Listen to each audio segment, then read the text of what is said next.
உங்களால் நான் உங்களுக்காகவே நான் என்று கூறியவரும் தமிழ்நாடு மக்களால் அன்போடு அம்மா புரட்சி தலைவி தங்க தாரகை என்று அழைக்கப்பட்டவருமான தமிழ்நாட்டின் முன்னாள் முதலமைச்சர் செல்வி ஜெயலலிதா அம்மையார்களின் பிறந்த நாளை முன்னிட்டு ஒரு சில முக்கியமான குறிப்புகளை இந்த பதிவில் பார்க்கலாம். சரிங்களா? பிப்ரவரி 24, 1948 அன்று கர்நாடகா மாநிலம் மைசூரில் பிறந்தவர் செல்வி ஜெயலலிதா அம்மையார் அவர்கள். சினிமா துறையில் பல்வேறு சாதனைகளை படைச்சிருக்கிறாங்க. அதை விட முக்கியமாக தமிழ்நாட்டில் அரசியலில் சாதித்தது ரொம்ப பெரிய விஷயங்கள். ஓகேவா? 1991ஆம் ஆண்டில் முதல் முறையாக தமிழ்நாட்டின் முதலமைச்சராக பொறுப்பேற்றிருந்தாங்க செல்வி ஜெயலலிதா அம்மையார் அவர்கள். அதில் ஒரு சாதனை இருக்கு. என்னன்னு சொல்லி பார்த்தீங்கன்னா, தமிழக மக்களால் சரியா ஓட்டு போட்டு தேர்ந்தெடுக்கப்பட்ட முதல் பெண் முதலமைச்சர் செல்வி ஜெயலலிதா அம்மையார் என்பது குறிப்பிடத்தக்கது. அதே மாதிரி தமிழ்நாட்டில் மிக அதிக முறை முதலமைச்சராக இருந்தவர் அப்படிங்கிற சாதனை படைத்தவர் செல்வி ஜெயலலிதா அம்மையார் அவர்கள். 6 முறை முதலமைச்சராக இருந்திருக்கிறாங்க. சரிங்களா? நிறைய மகத்தான திட்டங்கள் இருந்தாலும் ஒரு சிலது மட்டும் நம்ம பார்க்கலாம். சரிங்களா? தொட்டில் குழந்தை திட்டம் 1992இல் தொடங்கப்பட்டது.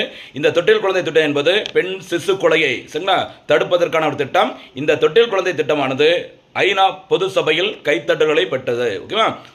இந்தியாவில் ஒரு மாநில முதலமைச்சருக்கு ஒரு திட்டத்திற்காக கைத்தட்டல்கள் வழங்கப்பட்டது அப்படின்னா முதல் நபர் செல்வி ஜெயலலிதா அம்மையார் என்பது குறிப்பிடத்தக்கது.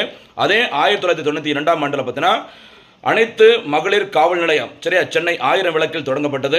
முதலமைச்சரின் பெண் குழந்தைகள் பாதுகாப்பு திட்டம் தொடங்கப்பட்டதும் 1992. இப்படி பெண் குழந்தைகளுக்கு சூப்பரான திட்டங்களை கொண்டு வந்ததுனால 2020ஆம் ஆண்டு முதல் தமிழ்நாடு அரசானது ஜெயலலிதா அவர்களின் பிறந்த நாளான பிப்ரவரி 24ஆம் தேதியினை மாநில பெண் குழந்தைகள் பாதுகாப்பு தினமாக கடைபிடிச்சிட்டு இருக்கிறாங்க. அதே மாதிரி நிலத்தடி நீர் மட்டத்தை உயர்த்துவதற்காக மழைநீர் சேகரிப்பு திட்டத்தை தொடங்கியிருந்தாங்க.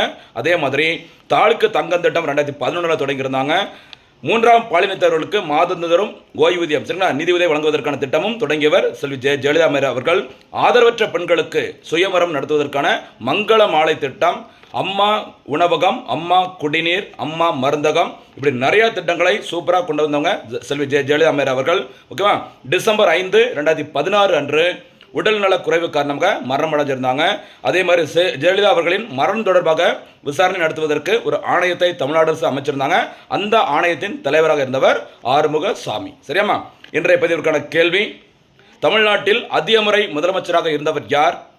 ஐக்கிய நாடுகள் பொது சபையில் கைத்தட்டல்களை பெற்ற செல்வி ஜெயலலிதா அம்மையார் அவர்களின் திட்டம் எது? அந்த திட்டம் எப்போது தொடங்கப்பட்டது?